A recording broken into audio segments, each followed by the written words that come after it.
Hi everybody, welcome to my channel. I am Jody, Purple on 3, and I have something really different and exciting here today in a Spyder garage actually. See what I'm wearing here? And you see this basket here? I have been invited to do an audition for that cooking show Chopped. So they sent me this basket and I have to come up with something with whatever is in here. What? So, yeah, Tommy G, didn't you know about this? Oh my gosh. What we're really gonna do today is my first oil change on my 2023 Can-Am Spyder F3 Limited. So let's get into it.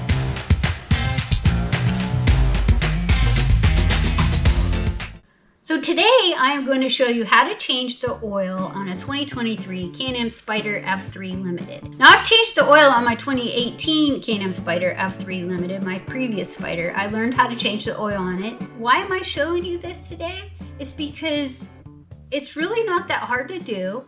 I learned how to do it. I'm feeling pretty comfortable doing it, and you can too. And you can save money by doing your own oil changes. Today on Amazon, the oil kit was around $144. So that's $144 plus your labor. I don't know what dealers are charging for oil changes, but I've heard some pretty outrageous numbers. We're gonna see if there's any differences between the 2018 and the 2023. So the oil kit has everything that you need for the oil change. It has filter, O-rings, and all the oil that you need. Check your manual too if you wanna see how to do an oil change. It is in the manual. It goes through step by step the directions on how to change the oil. If you want to see my previous video on changing oil, the link is right here. And if you did already watch that, you may have seen the part where Torquey Tommy broke my drain bolts. This time out, right out of the gate, we're putting in some stronger ones. These are SHOEI drain bolts by Big Bike Parts. Got them from Lamonster Garage. And these ones are both magnetic. So we're going to walk you through this process step by step. And the first step would be to take off some pieces of plastic. Tommy G is going to show you here that we do have the Spyder jacked up. Today we have it on car ramps, which I drove up for the first time. We have the jack stand there for safety purposes, and we have another one back here, and we have the back end jacked up also. We used a jack on the frame to get the back end up and then put the boards in place. Now, you don't need car ramps. You don't need any of this to do the oil change because we've done the oil change on the road and it's just been on a cement floor. But I want to show you and you'll have a better view of everything that we're working on here today. The first thing that we're going to do is open our frunk and remove one of the plastic pieces. And you do that by putting your key in and turning it to the left. You hear a click. That gives you access to your frunk.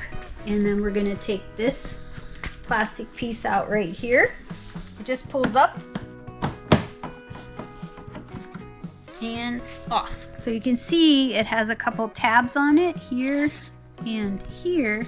And these tabs go in this hole and then this hole over here. Next thing we're going to do is take off our service access panel. This is also where your dipstick is. You're going to turn that to the left, which is counterclockwise.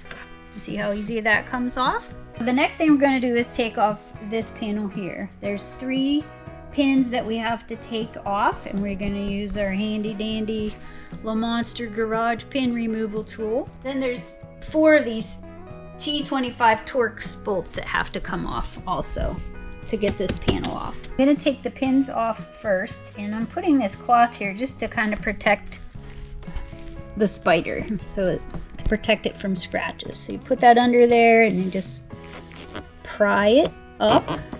Tool works pretty slick. So once you have the pins loose, you're going to pull out the pin and the bottom piece.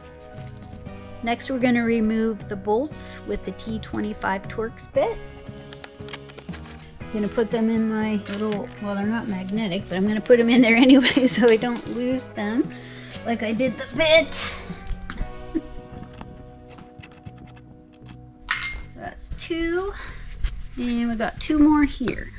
All right, we're down to the last one, so you know this panel could fall off. You want to be careful. I don't want to get my bling all messed up here. All right, that's 4. And we're just gonna carefully pull pull that out. We're gonna sit this in a safe place where it won't get scratched or harmed. Now your oil needs to be warm for you to change it so that it drains out properly. We've already let this warm up for 10 minutes. And if you go to the Can-Am website or on YouTube, there's a link right here for their video. They talk about letting it warm up for 10 minutes.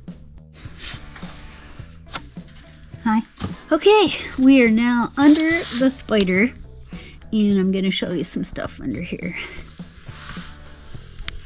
This is the first drain plug we're going to pull out, take out. This is the sump side. We're going to take this out and let it drain into our oil pan that we have right here. Tommy G is kind enough to lend me his oil pan. And it's great for the Spyder because we have 2 drain plugs to let oil out. So it's kind of nice that we can do it all into one container. Make sure that this area is clean before you start working here. Then I'm going to use my T45 Torx to loosen this and let it out. And remember, caution, this oil is hot, so you got to be careful. You don't want to be splattered by it. Okay. This oil is, it's hot. It's not like really hot, but it's pretty warm. So you got to be careful. It's splattering too much, guys. You know what? What about, I know why it's splattering so much. We've never done it up this high before. Does that make sense? The higher you are, the more it splatters. My garage floor. Oh, we'll get it all cleaned up, Tommy G. Don't you worry.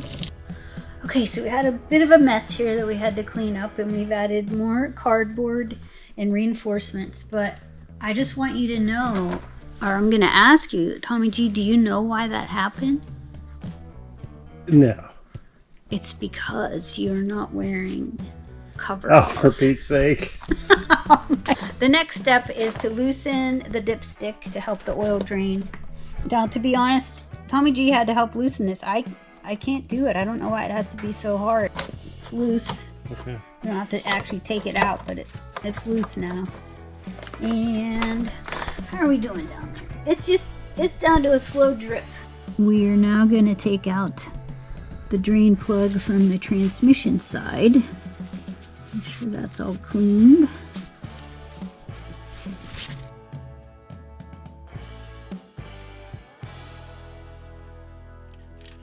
There we go.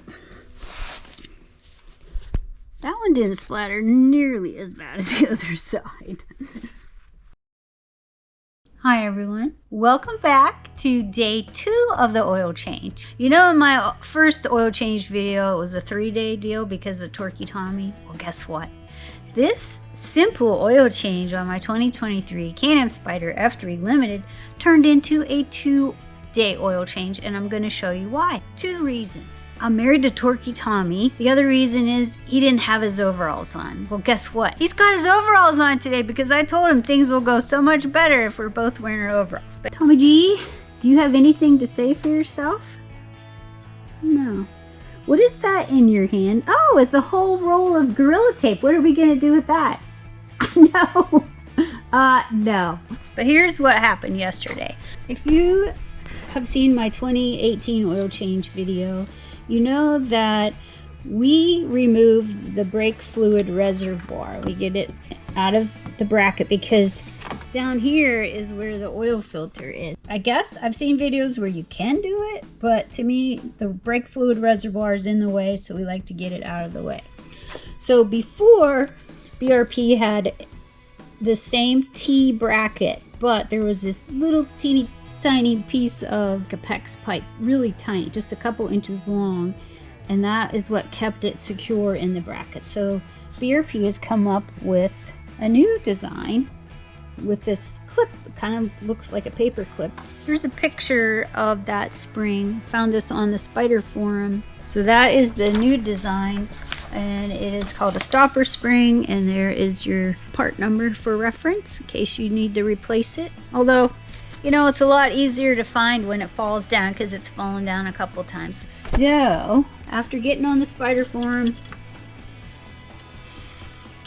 figured out this is the way it goes, then let me show you the back of the brake fluid reservoir, because this is why this is a 2-day job now. Do you see that gray stuff? Thank you, TommyG. That's JB Weld. And why is it JB Weld there? I think you do know. Torquey Tommy got a little too powerful, so I put that on last night. It's pretty hard. Hopefully it will go back into place and we can proceed.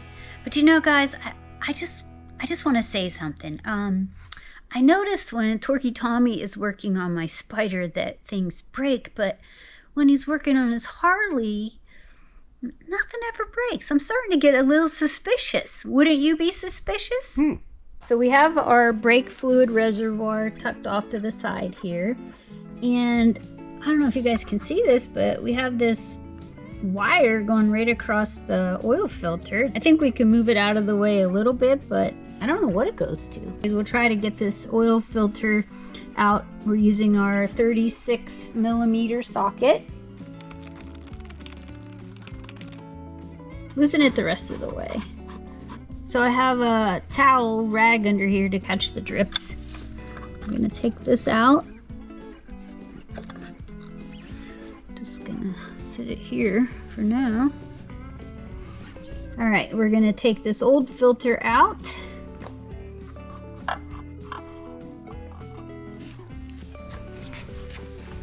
This is our new oil filter, and I put some fresh oil right around here and around here. I'm going to put it in the same way that I took the old one out, so the printed side up, but I don't really think it matters, but that's how we're going to do it.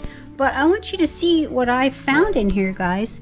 There's a little bit of oil left down in there, and it's looking pretty dirty to me. Really dirty. Look at that. You see that? That looks dirty. There's about 7,000 miles, so we typically change it at 6,500. I don't know if that extra 500 made a difference, but that is dirty. I'm gonna clean that out before I put in the new filter. All right, so we got that cleaned out, and we're gonna put our new filter in, and we're gonna push it down firmly until it's seated in there. You can feel it because it's not really moving. These are all the rings that come in your kit for the drain plugs and the oil filter cover. What we're gonna do is take off the old rings. You never want to reuse rings when you're doing an oil change. Always use fresh. And these are size specific. You can see the difference in the size. So the smallest one is gonna go here, then the medium, and then the large one. I don't really think you can mess up the large one, but hey. Clean this off. And then we're gonna put our 3 new ones on. We're gonna add a little bit of oil to them before we put them on. So it's these 3.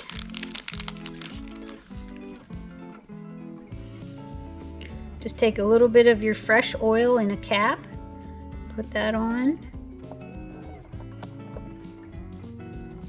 And you want to make sure you put it back in the same place the old one was. There's, you know, a lot of ridges on here, but this one goes as close to the top as possible. So next we're going to do the medium one. It goes right here. Put a little bit of oil on it. It's going to slide over that first one easily because this is our medium size one. Just kind of work it around that ridge. That one's in place, and then we just have our little guy left. They are in place. We are ready to put the oil filter cap back on. And if you look in here, you can see you have a lot more room to work with once this brake fluid reservoir is out of the way. Let's put it back, our oil filter cover back in. Gonna tighten it down by hand. Getting that random wire out of the way. Now this is a torque wrench with our 36mm socket on the end. And my manual indicates that it should be tightened down to 18 foot-pounds plus or minus 2. So we're gonna set our torque wrench. We're not gonna let Tommy G touch the torque wrench because he's torquey Tommy. And then we're gonna tighten down our cap.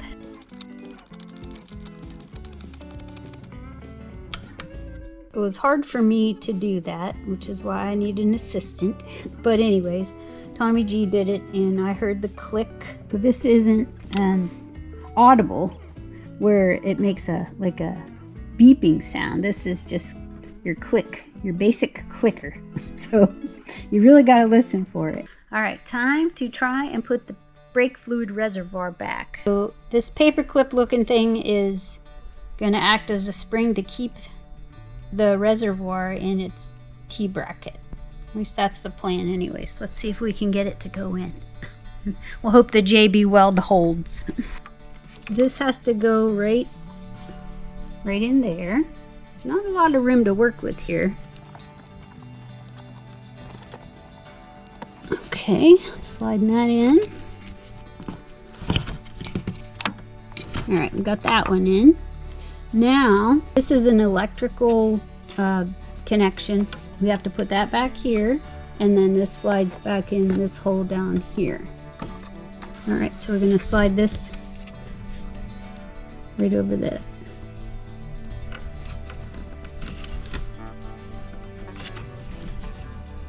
Yeah, and then we have to put this piece back in down here.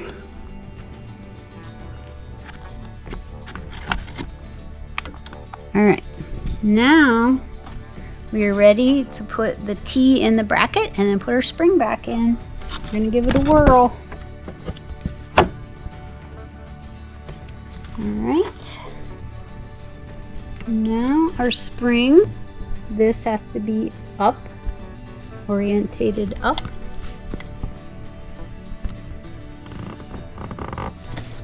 We're just gonna slide it in till we hear it click. Well, it's in place. It's not going anywhere. Ah, there we go. Nice and secure. We did it! We did it, Tommy G! BRP, thank you for changing that design. That makes life a lot easier. I want to show you guys something. I found this laying on my rag, and I thought to myself, uh-oh, where does that go? Well, here's where it goes. If you recall, we took off this piece of plastic that was here, but it goes right here. And this is the bolt that goes into it. I would have had nothing to screw my bolt into. That would have been alarming. There's what it's supposed to look like. Okay, so the problem is we have this grommet here. You put it in, and then you would go to put your screw in. Once you put it in there, the whole thing is just going to spin around in there because there's nothing holding that grommet in. Like this one over here is secure. And on the back here, we don't have to worry about that. We have these two black, dirty black clips. So what we're going to do is use a little bit of all-purpose silicone so that we can have the grommet hold in there. We don't want to use something like JB Weld because we may never get it back out again if we were to strip the grommet because it's a threaded grommet. It's a tiny space, so we're just going to hit it with a little bit. Then we'll put our grommet in. Guess I'll wipe off the back side there. All right, let's talk about drain plugs right now. I'm going to show you the difference in the design and why we changed them out before they break. These are the original drain plugs. This one has a star-shaped head, and this one has a hex-shaped head. This is the engine side. That's the transmission side. This one is magnetic, this one is not. The ones that are designed by Can-Am. These are the new drain plugs. Both of them are magnetic, and these are from SHOEI, and we ordered them from Lamonster Garage. You can see the difference. This is the hex stronger. Both are magnetic, and if you're wondering why is that even important, it's because if you look at this one that we took out, I hope you can see see the fragments of the metal shavings that are on there?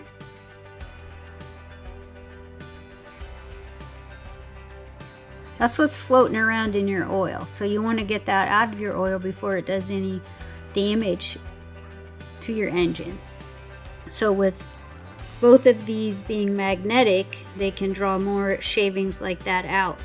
And these are actually stronger magnets than the one in here. Before we put in the drain plugs, we're going to do the same thing with them that we did with the oil filter cover. We're going to put a little bit of fresh oil on. We're going to do the same order. Silver and the black one. And then our green one. This one came with the copper. We put this silver one on stronger. It came with the kit, so that's why we're using it. We're gonna leave this one. So there you go. Now it's time to put them on the bike. So we're just gonna make sure this is clean here. We are on the engine side, and we're gonna put our plug in and just hand screw it in before we torque it. We're gonna use the torque wrench on here. The setting is 21 foot-pounds plus or minus 1. Turn it until we hear the click. Now we're on the transmission side. We're gonna put the bolt in here. I'll wipe off any excess oil. Alright, now this one we are going to tighten to 15 foot-pounds plus or minus 1. Wow, is it already set? No. It was a test. Checking the Torque Master settings. Yes, now we're at 15.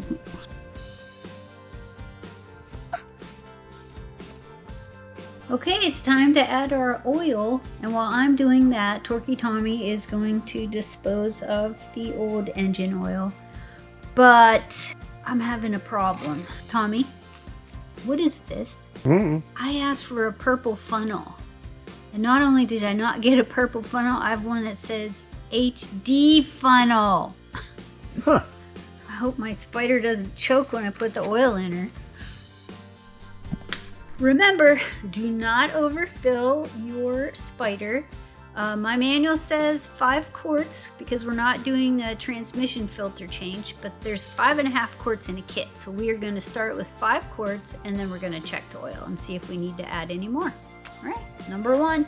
We're also going to make sure that there's no oil leaking out the bottom where the drain plugs are. I've added 5 quarts of oil and we want to make sure there are no leaks. So we're going to start this up before we take it off the ramps.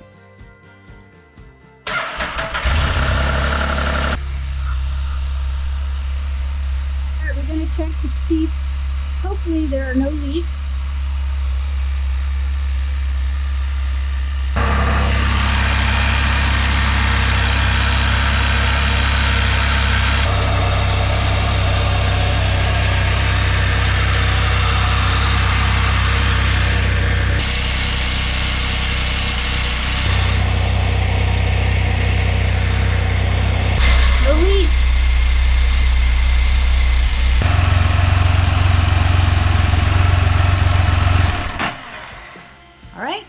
Took her for a spin and let her idle for 10 minutes. We're going to check the oil to see if we need to add any more. If you don't know how to check your Spyder's oil, take a look at this video right here. It's really easy, a little time consuming, but easy. You have to check it within 2 minutes of shutting it off after you let it idle on a level surface for 10 minutes. Alright, so we're going to wipe this off and I'm going to put it back in. What we're hoping for is right in here between the minimum and maximum, somewhere about halfway.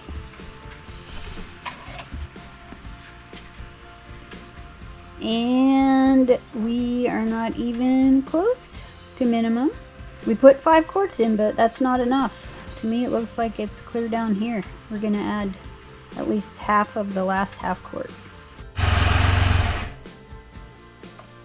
Okay. First we added 8 ounces extra, then we added 4 ounces extra after the 5 quarts, and we're gonna check it now. This is probably the magic amount. It's also raining out there and I don't want to be up and down the driveway anymore. So it's getting chilly.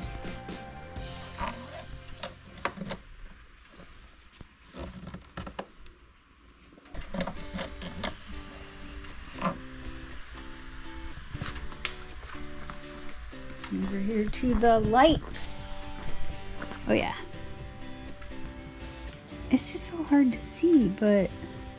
So Can-Am listened to me personally when I asked that they replace that whole pin setup, that whole little piece of tubing. Can-Am, I have another request. Can you make the dipstick a different color than fresh oil? It is so hard to see on here. Like white, I'd go with purple, but you know, white's an option. Just saying. It looks like it's right almost to halfway on the min-max. So we're in the range. We're gonna leave it as is. So it took 5 quarts and then 12 more ounces.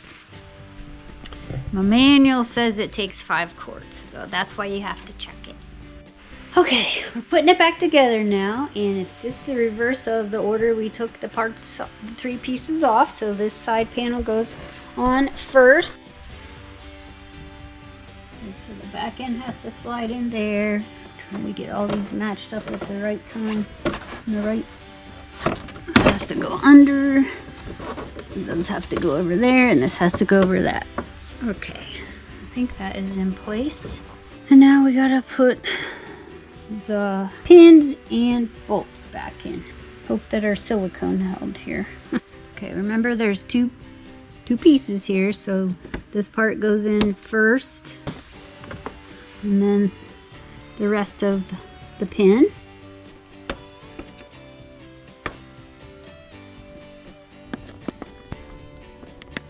Okay, these are in. Okay, that panel is back together.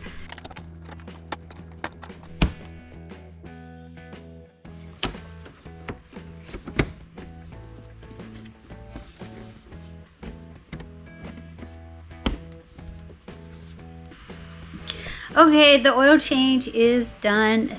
Thank goodness. Woohoo! I have a couple of things I want to show you before we go. I'm going to show you all the stickers that people have given me that are in my trunk. There's quite a few in there. We're running out of real estate, kids. And then I added some new stickers to my trunk, and I'll show you those ones.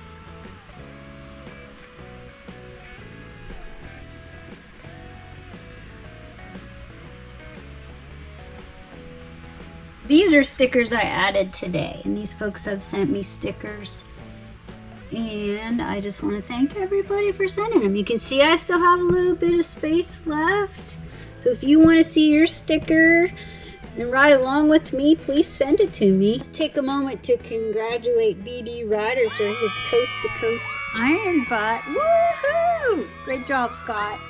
That's how we change the oil in a Can-Am Spyder. If I can do it, I mean, if Tommy G and I can do it, you guys can do it too. And you can save yourself a little bit of money doing so.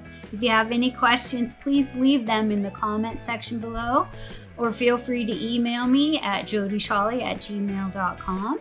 All right, well, I'm Jody, Purple on 3. I'd like to thank my cameraman, Tommy G. Remember to begin each and every day with gratitude. Bye for now.